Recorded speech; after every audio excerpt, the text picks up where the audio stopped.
sind nicht perfekt. La contrainte nous rend créatifs, astucieux et résilients.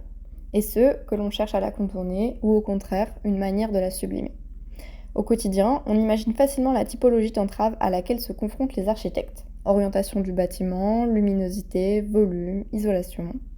Mais a posteriori, lorsque l'on pose notre regard sur les bâtiments emblématiques de l'Art nouveau bruxellois, on passe parfois à côté d'un impondérable, l'usage.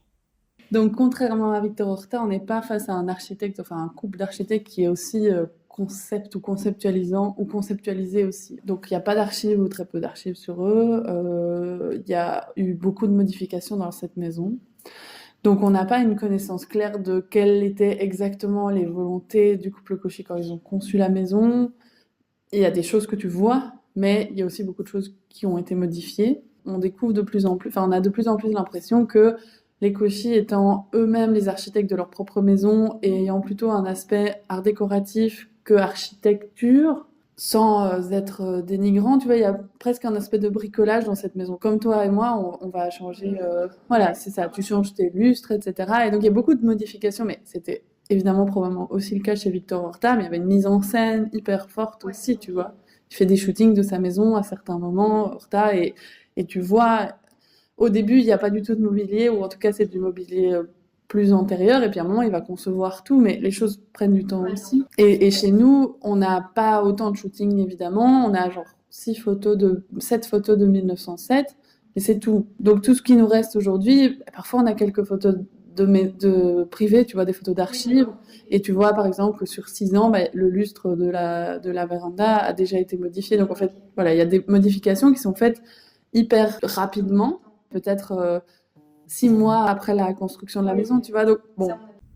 Sans renier la doctrine de l'esthétisme que suivent les artistes, le sens pratique doit parfois venir s'y allier.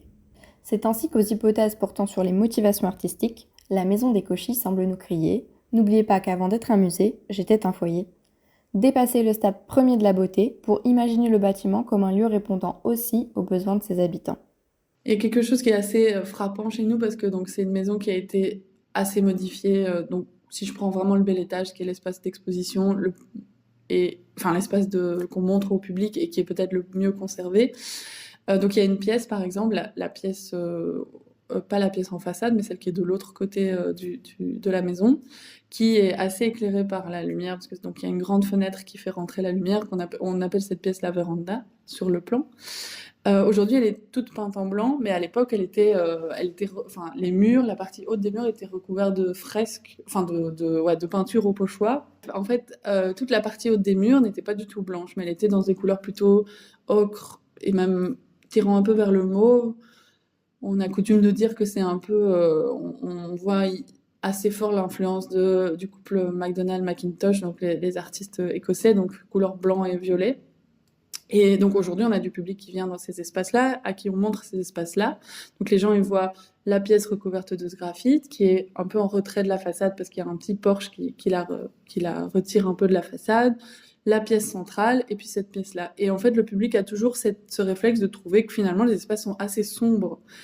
Et ce qui est assez, je pense, intéressant et qui probablement connecte aussi avec d'autres lieux qu'on peut... Même si on imagine l'Art Nouveau comme une opportunité pour amener vraiment la lumière dans les intérieurs, on avait aussi un autre rapport à la lumière à l'époque qu'aujourd'hui, où nous, on a peut-être des besoins d'avoir des grandes ouvertures qui donnent vraiment, qui apportent énormément de lumière et de chaleur.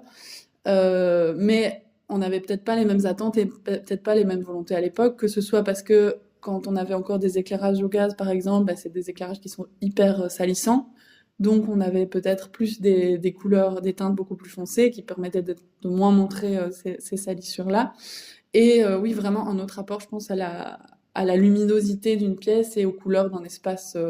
Donc ça, nous, on est souvent interpellés par le public, en fait, qui, du coup, calque un peu ses références d'aujourd'hui avec ce qu'il voit dans une maison Art Nouveau, où en plus on lui a souvent dit l'Art Nouveau c'est amener la lumière dans un bâtiment, mais finalement il se dit c'est pas si lumineux en fait cet espace-là. Alors évidemment on n'est pas dans un symbole absolu de l'Art Nouveau et de cette idéologie derrière l'Art Nouveau, mais je pense qu'on peut faire des parallèles avec d'autres maisons de Victor Horta, et où voilà, je pense que ça questionne en tout cas le public, et ça c'est assez intéressant.